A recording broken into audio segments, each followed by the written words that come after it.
BBA, BCA, BCom computer కోర్సులో 100% placement లభించే ఏకైక డిగ్రీ కాలేజ్ కూకట్పల్లిలోని ఐక్రియేట్ డిగ్రీ కాలేజ్. నమస్తే, వెల్కమ్ టు సుమన్ టీవీ. కేరళలో భారీ వర్షాలు కురుస్తున్నాయి. గత కొన్ని రోజులుగా కురుస్తున్న వర్షాలకు రాష్ట్రం చిగురుటాకులా వణికిపోతోంది. జనజీవనం అస్తవ్యస్తంగా మారింది.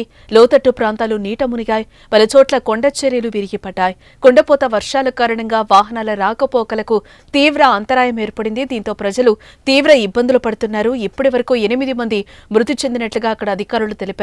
వర్షాల కారణంగా కేరళలో స్కూళ్లకు సెలవులు కూడా ప్రకటించింది ప్రభుత్వం. దంచుకొడుతున్న వానలకు వాగులు వంకలు పొంగిపొర్లుతున్నాయి. నదులు ప్రమాదకరంగా ప్రవహిస్తున్నాయి.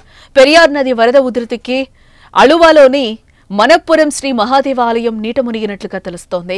పాలక్కడ్ జిల్లాలోని చిత్తూరు నదిలో ఒక్కసారిగా నీటి మట్టం పెరిగినట్లుగా తెలుస్తోంది. దీంతో మంగళవారం నదిలో 4 చిక్కుకుపోయారు. బండరాయిపై బిక్కుబిక్కుమంటూ ప్రాణభయంతో ఉన్న వృద్ధుడు, మహిళతో సహా 4కి అగ్నిమాపక దళం సిబ్బంది రక్షించినట్లుగా తెలుస్తోంది.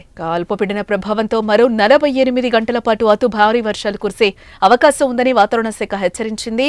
కన్నూర్, కోజికోడ్, వయనాడ్, పాలక్కాడ్, త్రిశూర్, ఇడుక్కి, అలప్పుజ, కొట్టాయం జిల్లాలో భారీ వర్షాలు కురిసే అవకాశం ఉన్నట్లుగా తెలిపింది.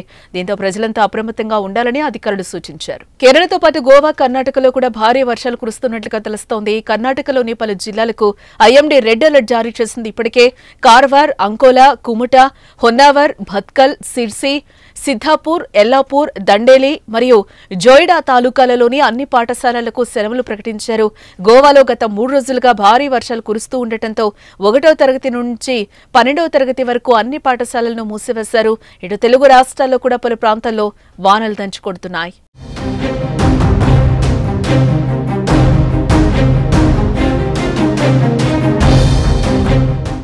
సుమన్ టీవీలో మీ పర్సనల్ అండ్ బిజినెస్ ప్రమోషన్స్ కోసం కింది నెంబర్కి కాంటాక్ట్ చేయండి.